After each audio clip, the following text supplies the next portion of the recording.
Now, last month the Obama administration said it had taken steps to ensure that civilians in Pakistan would not be hit by unmanned drones the United States was using against the Taliban and Al-Qaeda. Well, tonight Newsnight has new evidence that this confidence is simply wrong. I'm joined now by Defence Editor Mark Urban. Is part of this to do with the chill in relations between Pakistan and Washington? Well, it is indeed. Of course, it's always been a secret war, if you like, conducted by the CIA in Pakistan using these unmanned aircraft. I mean, if one looks at the history of it, one can see how it's ramped up. But now there are questions in the wake of the bin Laden raid. Now, of course, the vast majority of these raids have been carried out in the so-called tribal areas on the border with Afghanistan there. And over the years, the number's gone up steadily. I mean, in the first few years of the strikes, 2004 to 7, there was just a handful.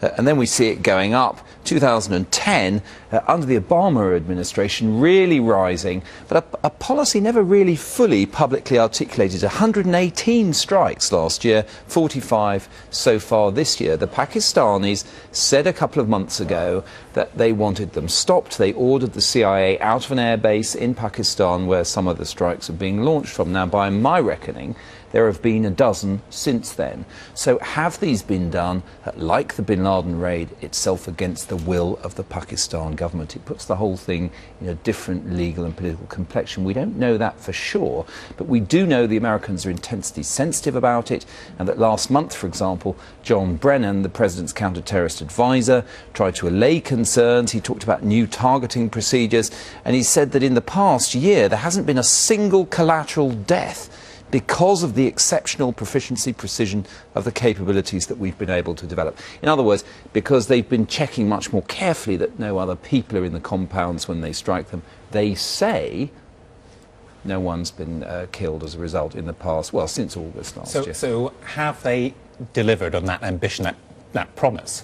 Well, this is where the new research comes in. It's been done by the Bureau of Investigative Journalism, which is a non-profit organisation of journalists who dig into this kind of thing.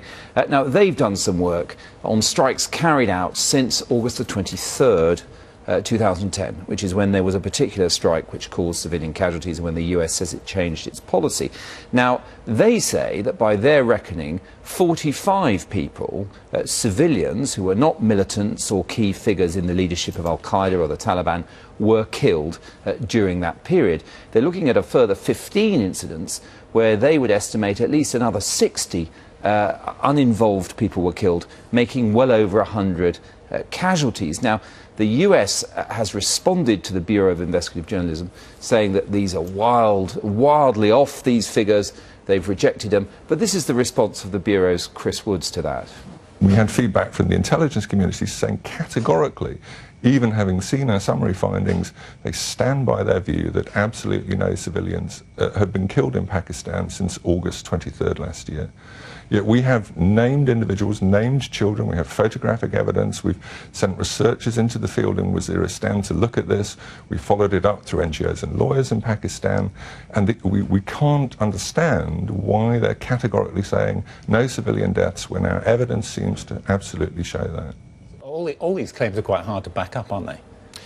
Well, no, in a sense that there is quite a lot of reporting from within the tribal areas. By coincidence, an exhibition of photographs from Waziristan opened in London, or is opening tomorrow, I should say, including results of strikes. Now, this was the 23rd of August last year that killed 6 civilians that supposedly prompted this change in targeting policy. But there are other photographs, for example, of a young boy, Naeem Ullah, who was killed in a strike 2 months after that change of targeting. So the Bureau's position on this, that conducted this journalism, is that they've researched quite deeply and sent researchers into the tribal areas, the family background of all these civilians they say were killed.